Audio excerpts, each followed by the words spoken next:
Welcome to the Mini Book Podcast, African American Books Edition. Today, we are exploring a tremendously significant and frankly challenging work, White Fragility, Why It's So Hard for White People to Talk About Racism. It's written by Dr. Robin DiAngelo, and it also includes a really compelling foreword by Michael Eric Dyson. We want to thank you for listening, and please do consider subscribing for future content. And we should say, after hearing this, we would strongly encourage you to go out and purchase this book and, of course, support the author. Now, before we really jump into the substance, we do want to acknowledge something right up front. The voices you're hearing on this program, they sound European, but the content creator is African American and has plans on using African American voices in the future. These voices are generated by AI technology, but the analysis, all the key takeaways, that comes straight from the book itself. And, we feel that this is a great way for all listeners to engage with and learn about some really crucial aspects of African American history and the current racial landscape. It is. And our mission today in analyzing this material is to really thoroughly unpack that central concept that gives the book its title, White Fragility. We want to move beyond just a simple definition, that defensive emotional response white people often have when their racial worldview is challenged. We need to understand the profound structural purpose of that reaction. We need to see how this defensive behavior functions really as a field, how it protects and maintains racial inequality in our society.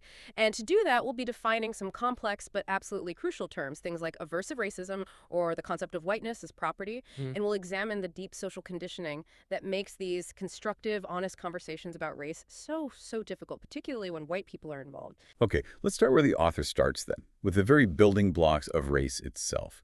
We are typically taught in school and just culturally that race is this fixed biological reality. It's defined by visual differences, right? Skin tone, eye shape, hair texture. But Dr. DiAngelo, she echoes decades of sociological and genetic research here, arguing that this foundational belief is just deeply flawed. Race is not a biological or genetic reality. It is entirely a social construct. That is the essential starting point. It's everything. Yeah. And while we certainly observe visual differences, and those are real, they're the product of superficial geographical adaptations, there is simply no scientific basis for dividing humanity into these distinct, biologically pure races. It doesn't exist. The genetic variation within any so-called racial group is far, far greater than the variation between groups. The external characteristics we rely on to define race are, at the end of the day, completely unreliable indicators of any deeper genetic variation between two human beings.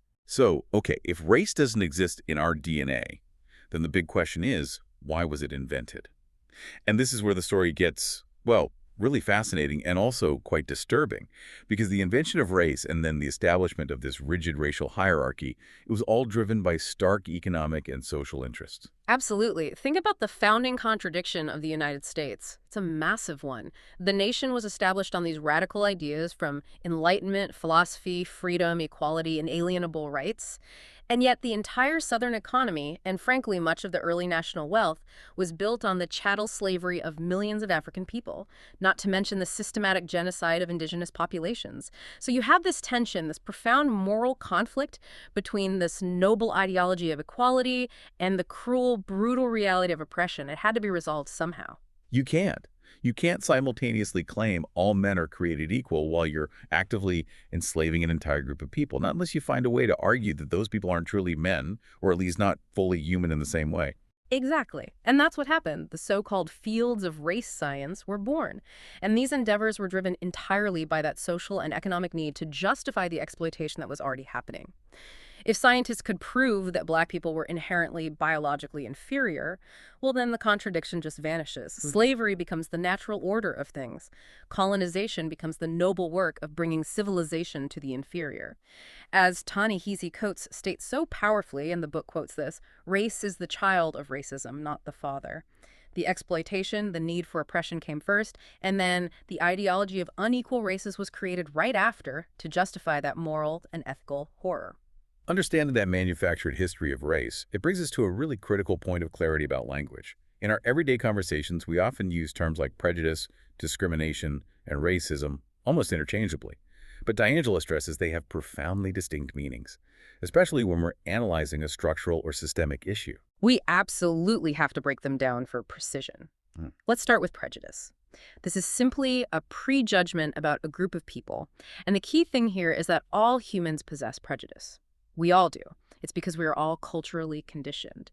If you exist in a society, you have absorbed countless narrative stereotypes, emotional associations about various social groups. To claim I'm not prejudiced is, as the book suggests, just a profound lack of self-awareness. It's a universal human condition that comes from socialization. Okay, so prejudice is the internal belief or feeling. Yeah. When we act on that, that becomes discrimination. Correct. Discrimination is the action that's based on prejudice. This could be ignoring someone, excluding them, avoiding interaction, or even outright violence. If your internal prejudice causes you to treat someone differently, maybe you're less relaxed around them, maybe you cross the street, maybe you don't hire them, you are discriminating. And again, everyone has prejudice, so everyone discriminates at some point in individual moments. But the crucial term here, the one that really defines the structural problem we're addressing, is racism. What makes it different? Racism is distinct because it is prejudice coupled with systemic power. DiAngelo emphasizes this over and over. Racism is a far-reaching system that functions independently from the intentions or self-images of individual actors. It is a structure, it's a set of institutional practices, not just an isolated event or a momentary feeling of dislike. The power dynamic is absolutely non-negotiable here. I can hear a listener immediately countering, saying, but wait, I know people of color who are prejudiced against white people. They can certainly discriminate. How is that not racism? And that is the exact question that this power analysis answers. To be racist, you have to have the collective institutional control to enforce your prejudice across the entire society. DiAngelo points to women's suffrage as a useful analogy. Historically, women could be prejudiced against men, sure, but they lacked the institutional power, the control over laws, courts, the political system, to deny men their fundamental civil rights. Men, on the other hand, who held that institutional control, could and did deny women the vote for decades. So applying that same logic to the U.S. context today. Precisely. In the United States, only white people hold the collective social and institutional power to embed their racial prejudice into the fundamental laws, policies, practices, and cultural norms of the entire society. People of color may be prejudiced against whites, and they may discriminate in individual interactions, a bad experience with a particular boss, for example, but they lack the institutional power to transform that individual prejudice into a systematic, society-wide oppression, which is what racism is. The impact of their prejudice on whites is temporary and it's contextual, whereas the impact of white prejudice is structural, it's normalized, and it's enforced by every major institution, from housing to finance to law enforcement. This analysis of systemic power, it flows naturally into a discussion of white supremacy. And for many listeners, that term probably conjures up images of, explicit hate groups, the KKK, that sort of thing. But the definition used in the source material is much, much broader and more pervasive. It has to be. That restrictive definition, limiting it only to neo-Nazis, is itself a form of denial. It's a way to keep it at arm's length. The book defines white supremacy as the socio-political economic system of domination based on racial categories that benefits those defined as white. It's pervasive and it's subtle because it describes the very culture we live in. It's the water we all swim in. It is the system that positions white people and everything associated with whiteness as the ideal, the standard, or the norm. The statistics that DiAngelo cites are just stark reminders of this systemic control. She points out that between 2016 and 2017, the U.S. Congress was about 90% white. The people who decide which books get published or read, 90% white. And 95% of the people who directed the top-grossing films of all time were white men. Right. And these numbers are not a coincidence. They are not an accident. They demonstrate, unequivocally, where power and institutional control reside in the society. It means that the foundational perspectives, the historical narratives we're taught, the aesthetic standards, the perceived norms of professionalism and beauty across our entire society are overwhelmingly determined and protected by one racial group. It's not about whether these individuals are good people or bad people. It's about recognizing the structural power these groups hold to disseminate their own self-image and worldview as the universal reality for everyone. And this structural foundation, it gives rise to the concept of white privilege. Could you elaborate on what this sociological concept truly means? Because it's so often misunderstood and, frankly, weaponized. It is. White privilege refers to the unearned advantages that are taken for granted by whites and that cannot be enjoyed in the same way by people of color in the same context. It includes a whole host of often invisible benefits. Getting the benefit of the doubt from police, for example. Or finding someone who looks like you reflected in history books or in mass media. Freedom of movement in any neighborhood without being viewed with suspicion. A sense of entitlement to resources and respect. The crucial insight that DiAngelo drives home is that stating that racism privileges whites does not mean that every single white person has a perfect, easy life. It doesn't mean they don't struggle with poverty or illness or classism. It simply means that individual white people do not face the particular structural barriers of racism. Racism is one less huge systemic thing they have to worry about every single day of their lives. And that ties directly into the idea of whiteness as the unmarked category, which is just central to maintaining the system. If you're privileged, you don't even have to see your identity as a specific identity. Exactly. Whiteness, within the context of white supremacy, is positioned as the standard for what it means to be human. People of color, on the other hand, are seen as deviations. They are the ones with color or race. This means that white people are constantly conditioned to see themselves as just individuals outside of race, as just human. And this inability to recognize one's own racial identity, this insistence on viewing oneself as racially innocent or neutral, is perhaps the greatest privilege of dominance. It allows you to completely avoid accountability for the structural system that is continually benefiting you. That insistence on being just human. It brings us directly to what the book calls the core pillars of white denial. And the first major shield that white people deploy when race is discussed is this pervasive ideology of individualism. Individualism is the bedrock of Western society. It's the belief that opportunities are purely merit-based, the idea that your success or failures is solely a consequence of your personal character, your hard work, your individual effort. It insists that group identities like race, class, or gender are totally irrelevant outcomes. I mean, that sounds great in theory. Pull yourself up by your bootstraps. But how does this ideology become a tool for racial denial? Because it allows white people to fundamentally exempt themselves from all the forces of racial socialization. If everything is purely individual effort, then any unearned advantage that comes from being white is automatically dismissed. It doesn't compute. When we're asked to consider our white identity, the reflex is to claim uniqueness. Oh, I'm different because I grew up poor, or my family history is complex.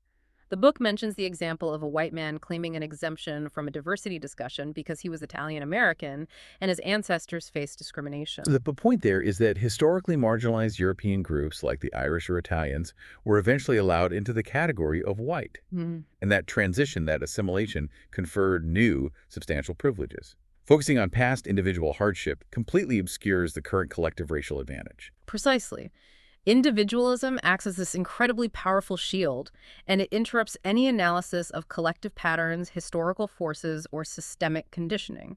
When white people try to deflect the charge of complicity, the most common defense is, I was taught to treat everyone the same. This assertion is meant to prove moral innocence, but it completely ignores the profound, lifelong process of cultural socialization. So you're saying that we are all socially conditioned to see the world racially, even if we are consciously taught not to? Absolutely. Socialization is constant. It's happening all the time. It happens non-verbally through media representation, school curricula, the historical narratives that are either celebrated or just completely ignored, cultural norms, even the micro jokes we hear.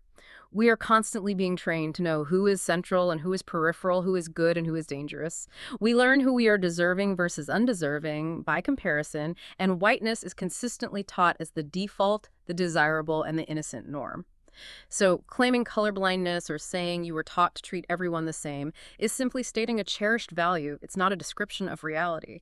And it closes down the critical reflection required to acknowledge that we are all socially conditioned to uphold a racial hierarchy. Okay, so if individualism is the shield that denies collective advantage, then the good-bad binary is the trap that prevents any personal growth. This is the mechanism that turns any kind of feedback into a personal character attack. It is the central stumbling block in these conversations. It's huge. DiAngelo argues that white people often reduce racism to intentional, malicious, ugly acts committed only by morally deficient individuals, the classic bad apples. In this very simple binary, racist equals bad person, and not racist equals good person. There's no middle ground. And the consequence of that reduction is just immediate defensiveness. If the feedback suggests that my behavior had a racist impact, regardless of what my intention was, I view that feedback not as an opportunity for learning, but as a moral accusation, a character assassination. That's right. All of your energy is instantly diverted away from reflection and towards character defense. The white person has to prove, I am not that bad person. This binary guarantees an action, because if a white person successfully places themselves on the not racist side of that moral ledger, then the work is over. Racism becomes someone else's problem.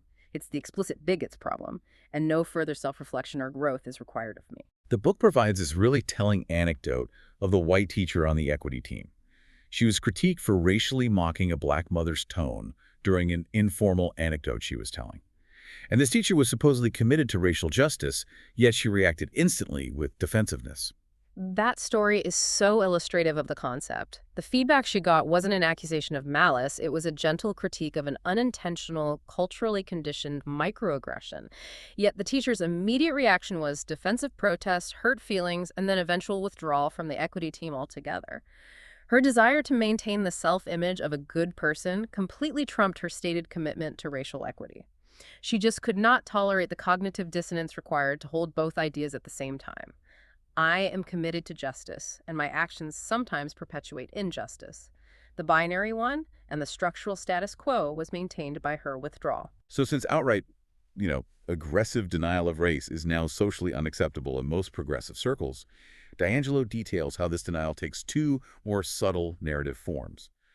Both are designed to exempt the white speaker from any accountability.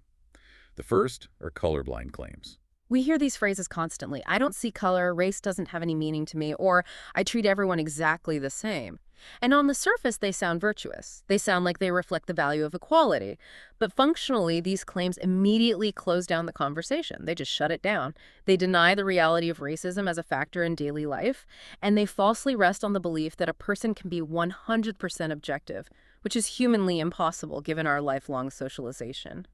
People of color, when they hear this, are rarely convinced. They often interpret it as a sign that the white person is racially illiterate, unaware, and unwilling to engage in an honest conversation about the structural barriers that people of color face every single day. And then the second form, which often sounds more progressive on the surface, is the color celebrate claim. Right. These are used as performative evidence of one's goodness. I work in a diverse environment, I have friends of color, or my children go to a diverse school.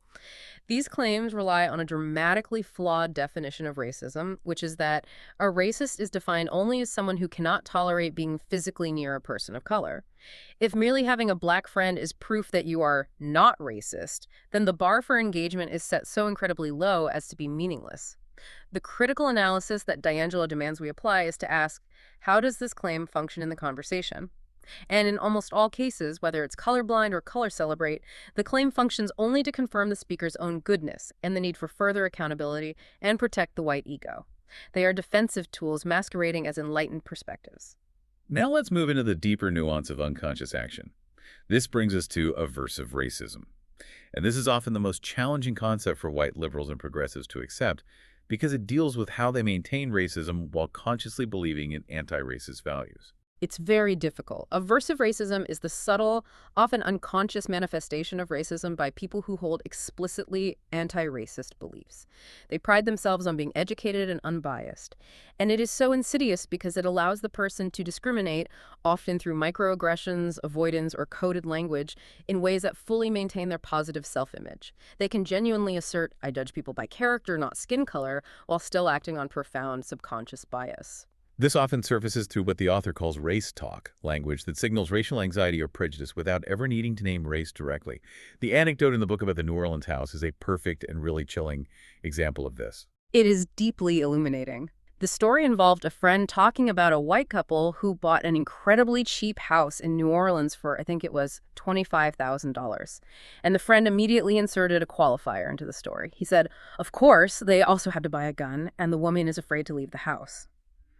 The unspoken context, which was immediately understood by all the white listeners in the room, was that this low price immediately correlated with a black, dangerous, and criminally inclined neighborhood, which necessitated self-defense. The power of that moment is that race was never explicitly named in the exchange, but the meaning was crystal clear to everyone. Exactly. And not naming race provided perfect, plausible deniability. It allowed them to fortify familiar, negative images of us versus them without openly expressing any overt disdain. This is the essence of aversive racism. It relies on implicit bias, which is the understanding that white people often perceive danger and criminality simply by the presence of black people. A perception that is totally shaped by racist conditioning from media, news, and history. The critical insight here is that white people cannot reliably trust their own perceptions when it comes to race and crime because those perceptions are so deeply shaped by systemic prejudice. The belief that white spaces are sheltered and innocent inherently positions non-white spaces as dangerous and criminal, which completely reverses the actual historical direction of racial violence and danger. So all these patterns we discussed, the reliance on individualism, the defensive good-bad binary, the use of aversive racism, they all combine to create the condition that fosters fragility. That's right. White people live in what DiAngelo calls a cocoon of racial comfort, centrality, superiority, entitlement, racial apathy, and oblivion. This deep racial insulation is the source of white fragility. That sounds like a powerful way to describe a lack of preparedness. Because white people are so rarely required to experience racial stress, they simply haven't built the necessary emotional or what she calls psychosocial stamina to handle it when a challenge arises. That's precisely right. We can use the sociological concept of habitus. It's from Pierre Bourdieu's framework. It describes a person's familiar, comfortable ways of perceiving and responding to social cues. It's the result of repetitive, habitual socialization. When that familiar, comfortable racial environment is interrupted, disequilibrium occurs. And for the racially insulated white person, that sudden instability becomes absolutely intolerable. So when a person of color raises an issue, or when a white person realizes they have said or done something racist, that moment isn't just uncomfortable. It's felt as an existential crisis that has to be stopped immediately. Yes. The discomfort is so overwhelming, so jarring, because it challenges the fundamental identity structure. I am a good, moral, non-racist person. Let's look at the specific triggers that cause this immediate stress and instability. They're anything that interrupts that racial comfort. This includes being told that your viewpoint, which you assume is just objective, is actually racialized. Or people of color choosing not to protect your feelings or refusing to answer your questions, which challenges a deep white entitlement to information. Receiving feedback that your behavior had a racist impact, which challenges white racial innocence. Or even just an honest acknowledgement that racial access is unequal, which directly challenges the whole ideology of meritocracy. That last point is crucial, isn't it? If someone truly believes in meritocracy, then acknowledging that race provides an unearned boost or imposes an unfair barrier forces them to question the entire fairness of the system they have benefited from. It creates a cognitive challenge that many white people simply do not have the stamina or the toolkit to process constructively. Even subtle changes, like seeing a person of color promoted to a position of leadership, can be a challenge to white authority and centrality, triggering a defensive response. The key insight is that the stress comes not from the feedback itself, but from the challenge to the established, comfortable self-image. So when that equilibrium is shattered, the eruption of white fragility responses, it seems to be reflexive mechanisms designed to restore that comfort and dominance instantly. What are the most common reactions we see? They are immediate, they're powerful, and they are rarely conscious, but they are incredibly effective at shutting down the discussion. The typical reactions include strong outward emotions like anger, how dare you suggest I am racist, argumentation, often framed as playing devil's advocate or demanding endless examples and proof, withdrawal and physical retreat, minimizing the situation, or extreme emotional displays such as tears, guilt, or claims of feeling personally hurt. But the book makes a really crucial distinction here. These responses are not signs of weakness or just mere sensitivity. Their core function is a powerful assertion of control.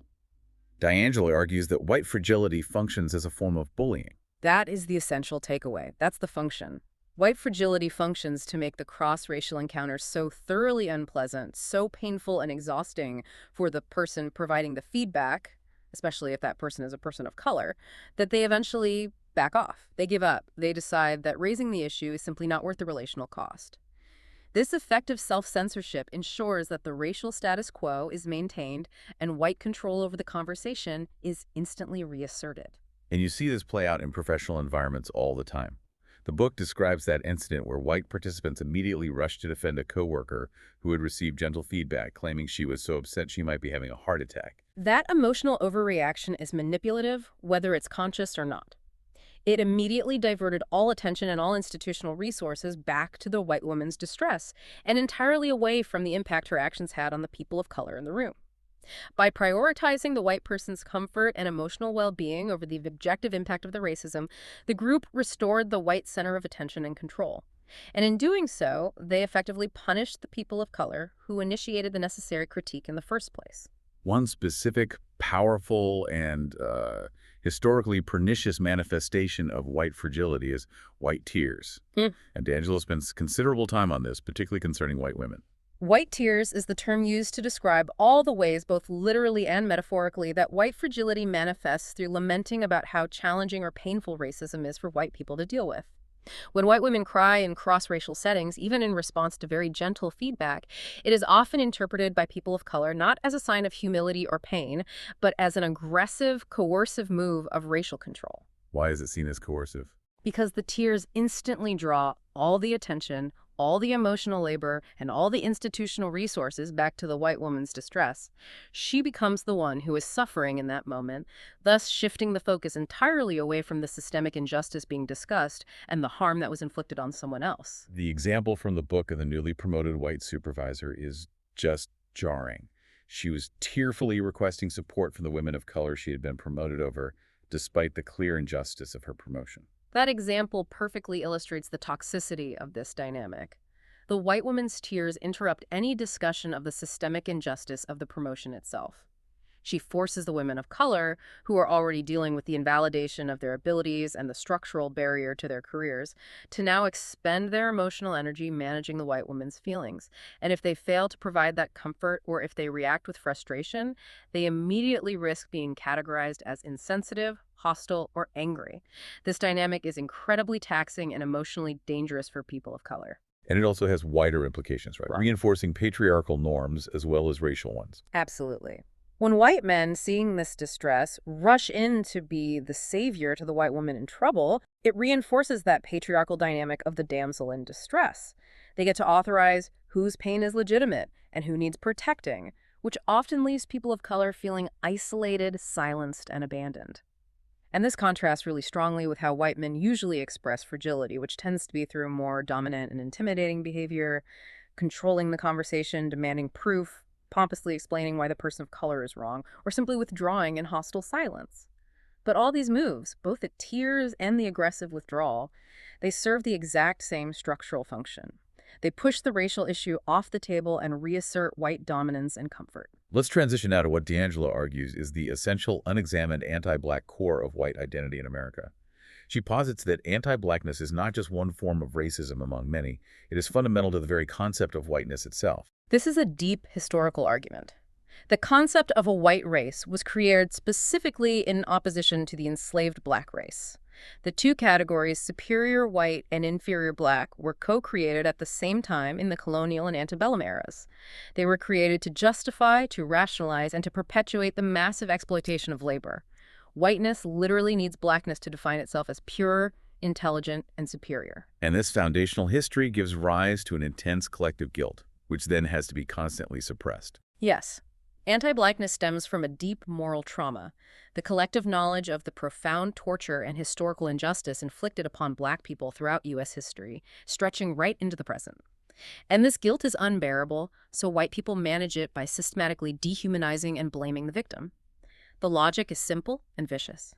If Black people are inherently lazy or criminal or intellectually inferior, then their historical subjugation isn't unfair or evil.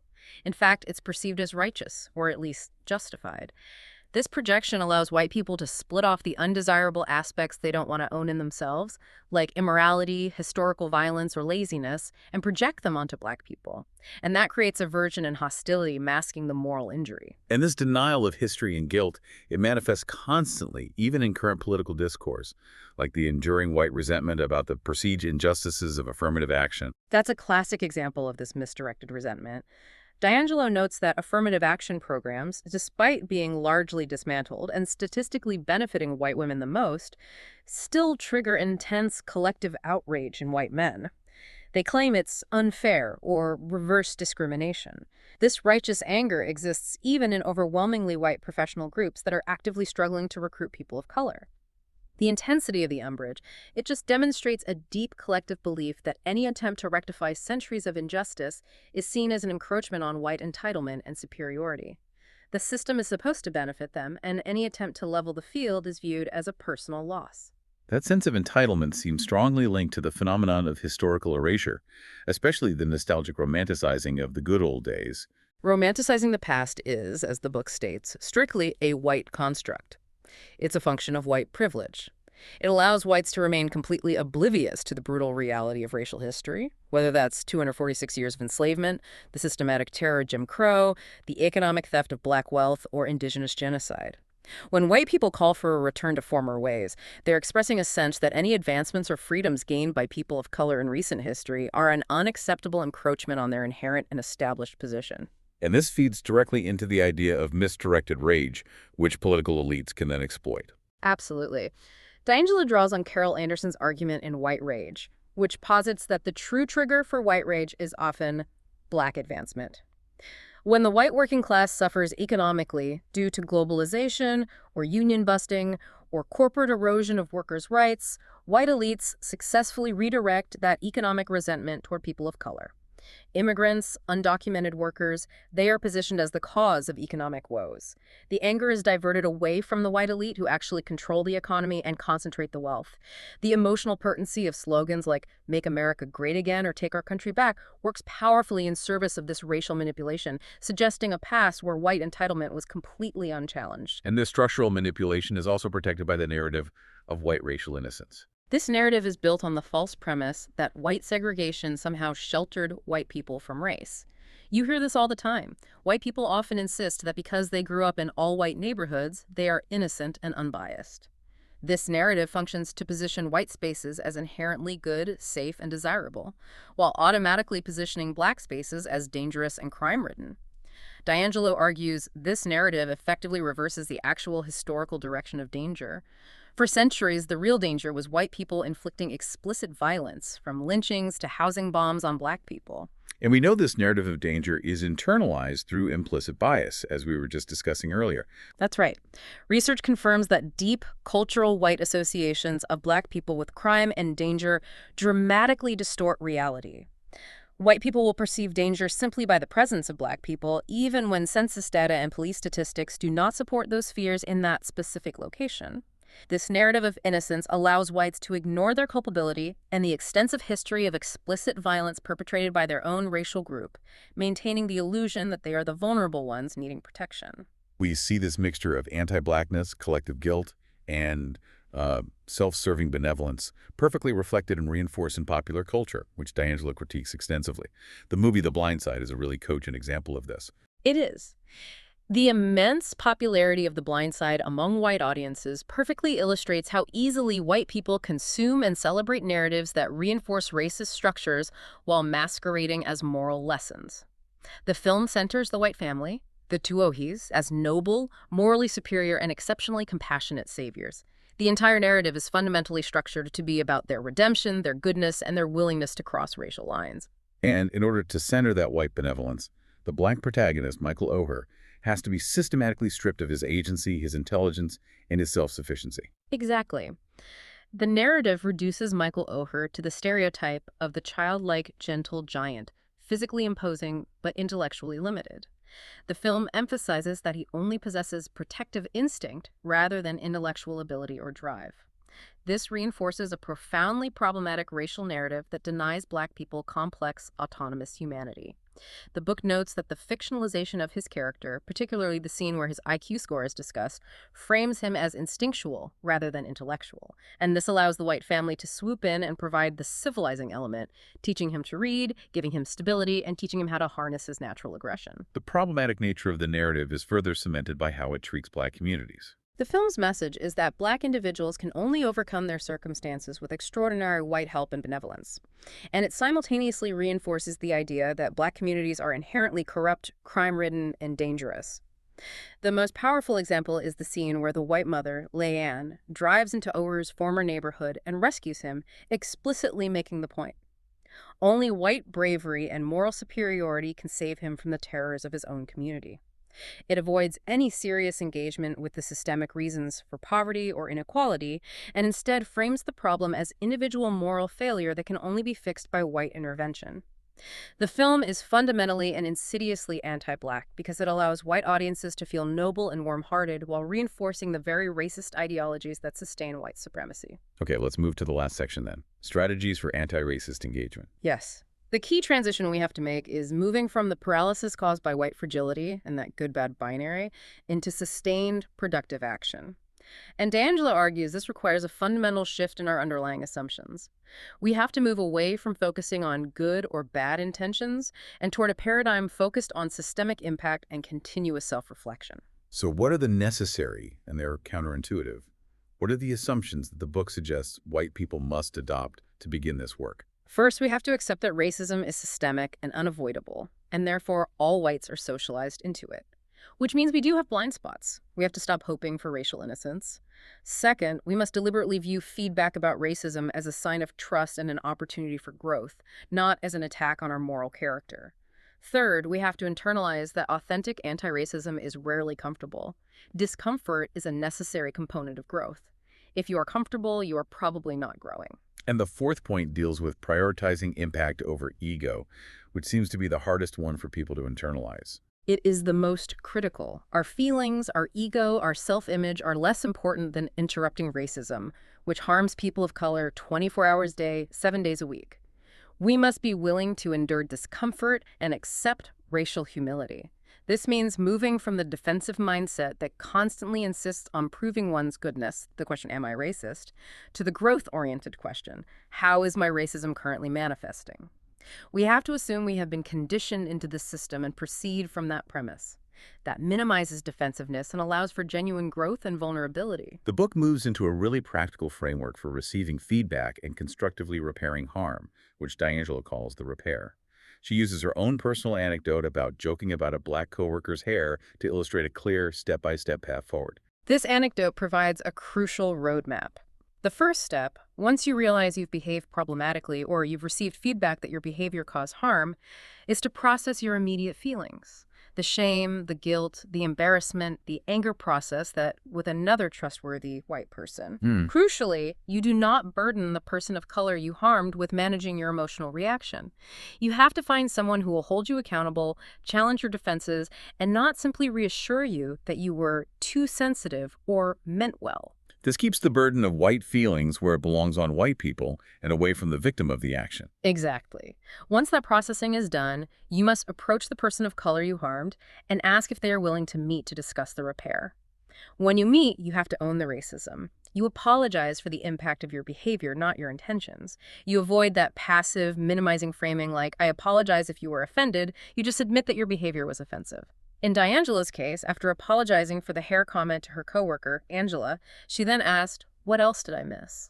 And that willingness to accept additional unsolicited feedback and apologize for that too, that seems crucial to demonstrating sincerity. It is the key to genuine repair. Angela pointed out that DiAngelo had glibly dismissed her feedback on an earlier work survey. DiAngelo immediately apologized for that as well. This demonstrates that you are willing to accept the full scope of the harm you caused, not just the single incident you initiated the conversation about. And finally, if you are in a visible role, like a leader or an educator, there is a powerful opportunity to model a different way of receiving feedback. How does that modeling work in practice? DiAngelo asked Angela whether she preferred public or private feedback next time she caused offense. Angela chose public. She stated that it was important for the other white people in the workplace to see that even a diversity educator is engaged in a lifelong process of learning and can receive critique without becoming defensive, explosive, or withdrawing. This models humility, and it breaks with that tradition of white solidarity that insists on protecting white comfort and face above all else. So if we can accept this framework, the ultimate goal isn't finding a positive white identity, which is what so many people hope for when they start this journey. The goal, as the book puts it, is striving to be less white. DiAngelo is very clear on this. A positive white identity is impossible because, historically and structurally, white identity is fundamentally linked to white supremacy. So the goal cannot be self-acceptance. The goal must be to be less oppressive. And this means being relentlessly racially aware, continually challenging our racial certitude and arrogance, and most importantly, breaking with white silence and white solidarity, that unspoken agreement to protect white feelings and maintain the status quo. Moving beyond guilt and into sustained action is the only path forward. It is. Guilt causes paralysis. As the great writer Audre Lorde noted, guilt is just another name for impotence unless it leads to change. It protects ignorance and changelessness because the guilty person is focusing on their own internal suffering rather than the external harm they caused. We have to strive for responsibility over guilt. So what is the immediate foundational action that we must commit to? The primary action is self-education and taking the initiative. We cannot depend on people of color to manage our ignorance or provide us with our racial education. People of color have been providing resources, sharing their experiences, and offering information for decades, if not centuries. Our lack of knowledge reflects a lack of motivation and interest, which often stems from the comfort of racial insulation. We need to actively read the books, seek out the available resources, initiate authentic cross-racial relationships that involve risk, and be willing to endure the ongoing discomfort associated with an honest appraisal of our internalized superiority. And here's where it all connects back to the beginning of the conversation. Mm-hmm. What does this analysis of white fragility mean for you, the listener, and how you approach conversations tomorrow? It forces us to apply the critical lens inward before we ever apply it outward. When white people ask the very common question, how do I tell so-and-so about their racism without triggering white fragility? Unquote. DiAngelo's work suggests the only appropriate initial response should be this: how would I tell you about your racism without triggering your white fragility? It points the finger inward, where the lifelong, uncomfortable, and essential work must begin. The system's default setting is to reproduce racial inequality. Niceness and good intentions alone will not interrupt it. Courage, humility, and intentionality are required every single day. Thank you for joining us for this extensive analysis of white fragility, why it's so hard for white people to talk about racism. We want to thank you again for subscribing and listening to the mini-book podcast, African American Books Edition. If you enjoy this content, please tell others about the show and consider suggesting in the comments books that you would like to hear covered in future episodes. Thank you for subscribing and listening.